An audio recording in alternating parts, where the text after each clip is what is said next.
Price the Lord. ഈ സന്ദേശം ശ്രദ്ധിക്കുന്ന എല്ലാ പ്രിയപ്പെട്ടവർക്കും കർത്താവിന്റെ നാമത്തിൽ വന്ദനം.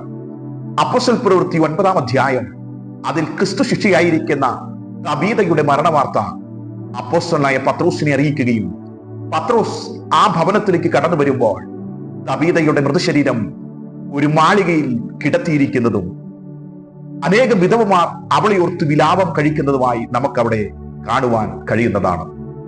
പത്രോസ് ആ മാളിക മുറിയുടെ അകത്തളത്തിൽ പ്രവേശിച്ചതിന് ശേഷം കരയുന്ന വിധവമാരെ പുറത്താക്കിയിട്ട് ആ മാളിക മുറിയുടെ വാതിൽ അടച്ച് ആ മൃതശരീരത്തിന് മുൻപിൽ മുഴങ്കാലുകൾ മടക്കി ദൈവത്തോട് പ്രാർത്ഥിക്കുകയും പ്രാർത്ഥനയിൽ തബീതെ നീ എഴുന്നേൽക്കുക എന്ന് കൽപ്പിച്ചപ്പോൾ തബീത എഴുന്നേറ്റ് സംസാരിച്ചു എന്ന് തിരുവചനത്തിൽ കാണുന്നു.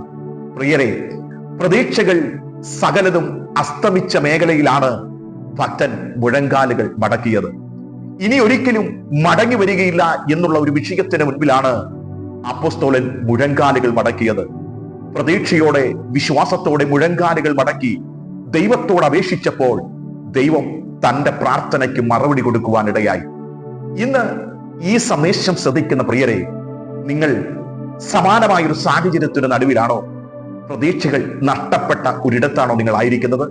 ഇനി മുൻപോട്ട് പോകാൻ കഴിയുകയില്ല, ഇനി ഒരു മടങ്ങിവരവില്ല എന്നോർത്ത് ആകുലപ്പെടുന്ന ഒരു വിഷയത്തിന്റെ നടുവിലാണോ ഇന്ന് പകൽ നിങ്ങൾ ആയിരിക്കുന്നത്?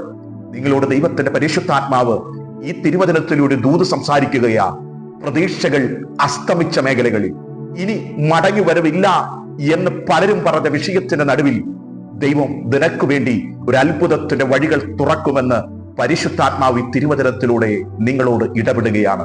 നീ ഭാരപ്പെടുന്ന നിന്റെ തലമുറയോർത്ത്, നിന്റെ കുടുംബത്തിന്റെ തകർന്ന അവസ്ഥയോർത്ത് ഭാരപ്പെടുന്ന പ്രിയരെ, നിങ്ങൾക്ക് വേണ്ടി എന്റെ കർത്താവ് ഒരു അത്ഭുതം ചെയ്യുവാനിടയായി തീരും. വിശ്വസിക്കുന്നവർക്ക് വേണ്ടി വ്യാപരിക്കുന്ന ദൈവശക്തിയുടെ വ്യാപാരം നിനക്ക് വേണ്ടി പ്രവർത്തിക്കുമെന്ന് ഇന്ന് പകലിൽ വിശ്വസിക്കുവാൻ തയ്യാറാണെങ്കിൽ പ്രതീക്ഷകൾ കൈവിടരുത്. അത്ഭുതം നിന്റെ വഴിയെ.